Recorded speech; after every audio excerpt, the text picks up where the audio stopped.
Hello, welcome to Baby Boomer Tales Christmas edition. My name is Jim.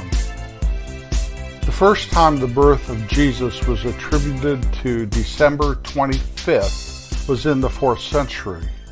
Saint Nicholas also lived in the 4th century, and he was a bishop in Asia Minor. He is a patron saint of children, of all things. The German word Christkindl, which means Christ child, eventually turned into Kris Kringle. Santa Claus was generally thought of as an elf until a 1931 Coca-Cola advertising campaign which portrayed him as human size. Whatever human size is, I guess you know. Christmas was declared a federal holiday in the U.S. in 1870. In 1822, Episcopal minister Clement Clark Moore wrote The Night Before Christmas. Each year, 25 to 30 million real Christmas trees are sold in the United States. In the Middle Ages, Christmas celebrations were rowdy and kind of like Mardi Gras, if you can even imagine. The Salvation Army began sending Santa Claus-clad bell ringers out to ring their bell and collect some money for the Salvation Army in the 1890s. Here are some dates that Christmas songs were written. Joy to the World, 1719. Hark the Herald Angels Sing, 1739. God Rest Ye Merry Gentlemen, 1760. The 12 Days of Christmas, 1780. The First Noel, 1823. I Saw Three Ships Come Sailing In, 1833. O Holy Night, 1847. It Came Upon a Midnight Clear, 1849. Jingle Bells, and we discussed this on our Thanksgiving episode. It was written in 1857. Angels We Have Heard on High, 1862. We Three Kings of Orient Are, 1863. Go Tell It on the Mountain, 1865. What Child Is This, 1865. O Little Town of Bethlehem, 1867. Away in a Manger, 1882. Rudolph the Red-Nosed Reindeer, yeah, that's a Christmas song, 1949. Silver Bells, 1950. The Little Drummer Boy, 1957. Do You Hear What I Hear, 1962. Some different Christmas traditions from around the world. Christmas piñatas are tied to Mexico. A German tradition is the Christmas pickle. I know, that sounds weird. There's an ornament that looks like a big old pickle you put on the tree, and whoever can find that pickle on Christmas morning gets a bonus, an extra gift. In Iceland, they exchange books and read during Christmas Day. Poland has the Christmas star.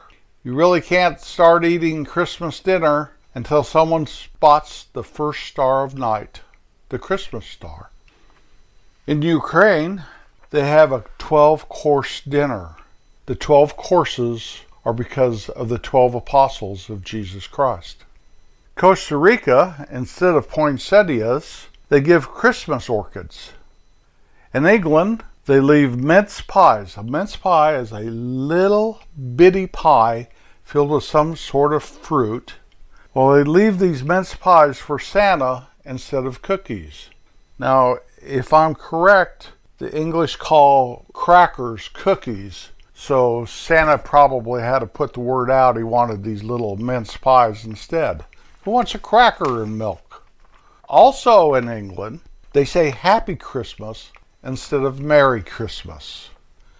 In the Netherlands, kids leave their shoes by the fire, not like we do with our stockings on the mantle.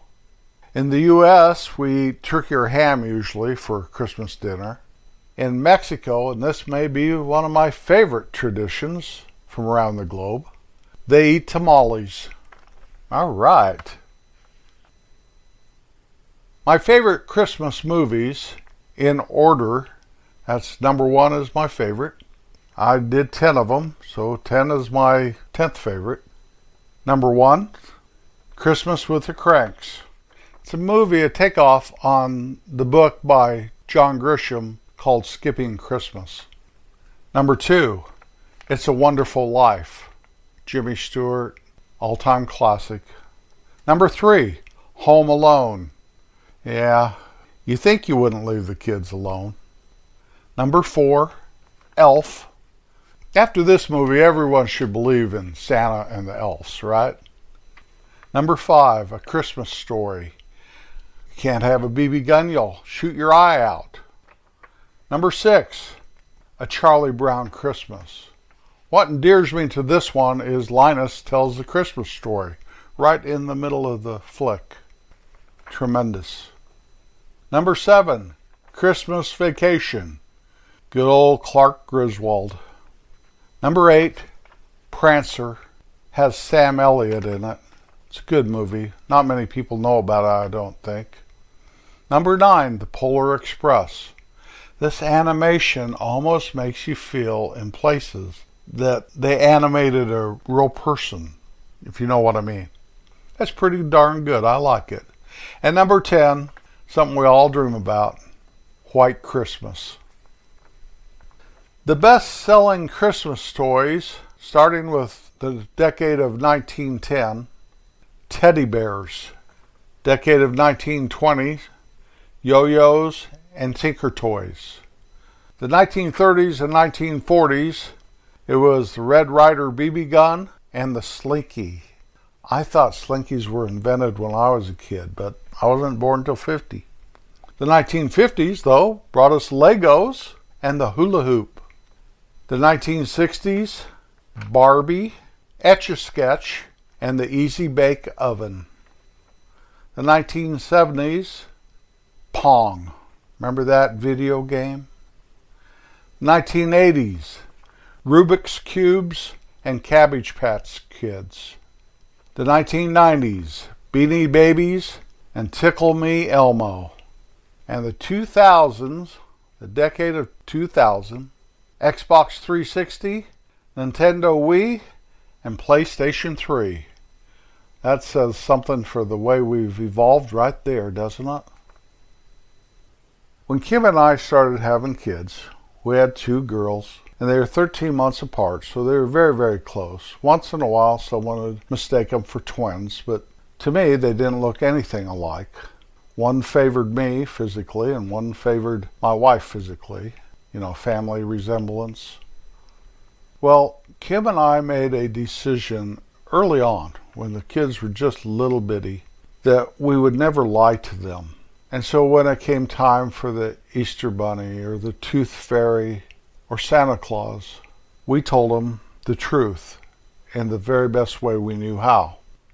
Looking back, maybe I should have told my girls more of the history of Santa Claus, the origins of Santa Claus, how St. Nicholas was the patron saint of children, and how that evolved into a children's story. But we did tell them what we knew about the giving of gifts and the love of Jesus, and everything we could. And maybe there's no way to tell your children that there is no Santa Claus correctly. I don't know. We did our very best, I know that. Looking back, I don't think I've done it any other way. Although I know the wonderment of this jolly fat guy sliding down the chimney, eating the cookies that you left there by the tree, and leaving you a wonderful present is something a child can really dream about. I think my kids held that against me, and possibly they still do. But all I was trying to do was show them that Dad and Mom would never lie to them, as much as it may hurt, because we love them so much. I don't know. I know that before we opened our gifts on Christmas morning, we would read the Christmas story and discuss all of that. And it was a special family time, even though Santa Claus was nowhere to be found. The way I see it, when we celebrate Christmas on the morning of December 25th, and most everybody realizes that chances of Jesus being born on the 25th of December are slim to none. But that's okay. It's like you found me in the wilderness and I was a child, and you adopted me and raised me, and you had to give me some sort of birth date. You probably knew I was like a 2-year-old, and let's just say this kid was born on August 12th or something. It doesn't matter if the date is wrong or right. We're celebrating the birth of Jesus. But he is no longer a baby. And the miracle of Christmas is not the virgin birth of Jesus Christ. The miracle lies in the conception 9 months earlier. And the birth is a result of that miracle. Well, he's no longer a baby lying in a manger. Same way as he's no longer on the cross. The reason we celebrate Easter, you know. The cross is not the miracle of God, because man took him down from the cross. But he's laid in a tomb, and he rose again, and that is the miracle. The cross represented his love for us. I'm thankful for Christmas, for what it does to the whole world, how we all stop and reflect, all of us. And I know that this is a real story. It's not a fairy tale that somebody made up years ago. The Bible in the New Testament tells us that Jesus is our Messiah. That is in Matthew. In Mark, he is our servant king. In Luke, he is the great physician. In John, he is the Son of God. In Acts, he is the risen Lord. In Romans, he is our righteousness. In Corinthians, he is our holiness. In Galatians, he is our justification. In Ephesians, he is our perfection. In Philippians, he is our provider. In Colossians, he is our hope. In Thessalonians, he is our coming king. In Timothy, he is our shepherd. In Titus, he is our rewarder. In Philemon, he is our encourager. In Hebrews, he is our high priest. In James, he is our wisdom. In Peter, he is our inheritance. In John, he is our lover. In Jude, he is our warrior. In Revelation, he is the Alpha and Omega, beginning and the end. In my heart, he is my friend.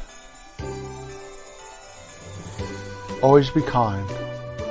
Kindness is always the spirit of Christmas. Merry Christmas.